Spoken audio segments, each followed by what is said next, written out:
हो नमस्कार सभी देशवासियों को गणतंत्र दिवस की हार्दिक शुभकामनाएं।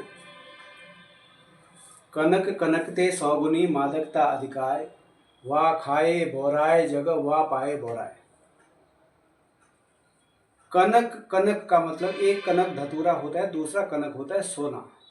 तो एक को धतूरे को खाने से आदमी पागल होता है और धन को यानी कि सोना जो होता है उसको पाने से आदमी पागल होता है। कहने का मतलब ये है कि धन अगर आदमी के पास ज़्यादा हो जाता है तो उसको लालच हो जाता है, तो उसको घमंड हो जाता है। तो घमंड का दूसरा रूप पागलपन है। इसलिए इसी कहानी पे आधारित एक पौराणिक कहानी आपको सुना रहा हूँ।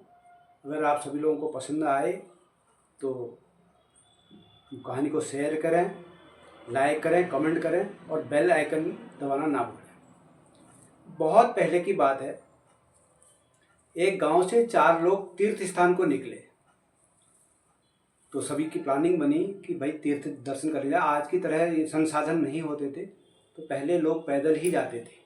तो उन लोगों ने निश्चय किया कि हम भगवान के दर्शन तीर्थ यात्रा करने जाते हैं। तो गए, वहाँ घर से निकले, तो गए, चलते चलते चलते काफ़ी दूर पहुँच गए वो। तो वो एक ऐसी जगह पहुँचे जहाँ पे एक साधु की कुटिया थी काफ़ी दूर में। और उस कुटिया के पास से उस जगह उन तीर्थ स्थान के लिए 2 रास्ते थे। एक रास्ता था नज़दीक वाला, लेकिन थोड़ा उबड़ खाबड़ था, और दूसरा रास्ता थोड़ा लंबा था मगर थोड़ा आसान था, सहज था। तो कुटिया में गए, बाबा जी के हमने जलपान किया, बाबा जी ने उनका स्वागत किया। तो बाबा जी ने पूछा कि भक्तों आप लोग किधर जा रहे हैं? तो उन्होंने कहा बाबा जी हम भगवान के दर्शन हेतु तीर्थ स्थान जा रहे हैं। तो कहा, बाबा जी ने कहा बच्चों अच्छी बात है, भगवान के दर्शन करने चाहिए, लेकिन ये 2 रास्ते हैं यहाँ से। अगर आप मेरी बात माने तो ये नज़दीक वाला रास्ता छोड़ के आप थोड़ा लंबे वाले रास्ते पे चले जाइए। क्योंकि ये जो नज़दीक वाला रास्ता है, एक तो उबड़ खाबड़ है, नज़दीक ज़रूर है लेकिन उबड़ खाबड़ है। दूसरा, इस रास्ते में डायन है, इसलिए आप उस डायन के शिकार ना हो।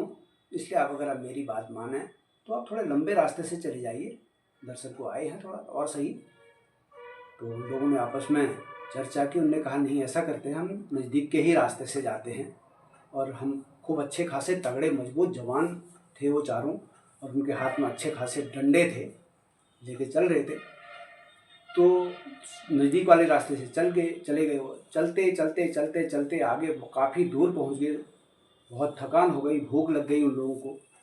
तो और फिर थोड़ा सा और आगे गए तो उनने रास्ते में देखा कि एक असरफियाँ, सोने की असरफियों का ढेर उनको मिला।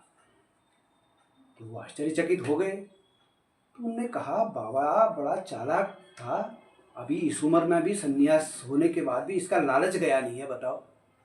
और हमें राह दिखा रहा है वो वाली जो लंबी वाली है, ये नज़दीक वाली भी नहीं, और ये धन के लालच में हमें उधर से खदेड़ रहा था। तो खैर छोड़ो, बाबा को छोड़ो, हमें तो अभी धन मिल गया। तो वो तीर्थ स्थान का तो नाम ही भूल गए अब वो। तो उनने कहा भाई ऐसा है, बहुत भूख लगी है, अब पहले तो कुछ खाने का प्रबंध करते हैं, तब उसके बाद ये धन का बंटवारा करेंगे। सब उनमें सहमत बन गई। तो उनने कहा ऐसा करते हैं, 2 लोग इस धन की पहरेदारी करते हैं और 2 लोग जो है कहीं से खाने का प्रबंध करके आते हैं। सहमत बन गई। तो 2 लोग पहरेदार बन गए धन के, और 2 लोग कहीं खाने के प्रबंध के लिए गए। और कुछ दूर जाके उन्हें जो है एक दुकान दिखाई दी जहाँ मिठाई की दुकान थी। तो उनने कहा ऐसा है, हम दोनों तो मिठाई खा लेते हैं, और उनके लिए जो मिठाई ले जाते हैं उसमें ऐसा करते हैं, जहर मिला लेते हैं, जिससे कि वो जहर खाने की मिठाई खाने से मर जाएंगे और धन हम दोनों आपस में बांट लेंगे।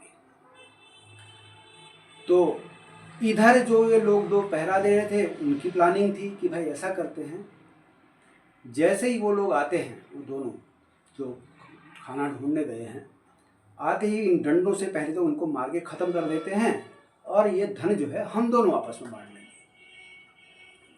तो दोनों की अलग अलग प्लानिंग हो गई। उनने वहाँ भरपेट मिठाई खाई और उनके लिए जो है लेके आ गए मिठाई, और उसमें जहर डाल के ले आए। और जैसे ही यहाँ पहुँचे तो उन लोगों ने डंडे से मार मार के उनको ख़त्म कर दिया और उनने कहा अब ये काम तो हो गया, अब जो है हमारा धन हम दोनों का हो गया, तो अब यार भूख लगी है, सबसे पहले ऐसा करते हैं खा लेते हैं।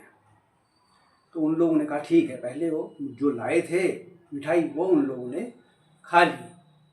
तो खाने के कुछ क्षण बाद जो है वो भी मृत्युलोक को प्राप्त हो गए, परलोक सिधार गए। तो कहने का तात्पर्य यह है कि बाबा जी ने जो कहा था कि बच्चों इस रास्ते में डायन है, तो डायन कोई एक जीती जागती ऐसी चीज़ नहीं होती, इसके कई रूप होते हैं। इसलिए हमें समझना चाहिए कि इस कहानी से हमें ये प्रेरणा लेना चाहिए कि हमारे बड़े बुजुर्ग जो लोग होते हैं या तो साधु सन्यासी जो भी होते हैं, हमें अच्छा राह दिखाते हैं, हमें उनकी बात को मानना चाहिए, उनको अपने सर्वोपरि उन बातों को मानना चाहिए, अपने जीवन में उतारना चाहिए। तो दोस्तों, इस कहानी से आपको यही सीख मिलेगी। और कहानी पसंद आए तो लाइक करें, शेयर करें और बेल आइकन दबाना ना भूलें और कमेंट में ज़रूर लिखें कुछ। धन्यवाद।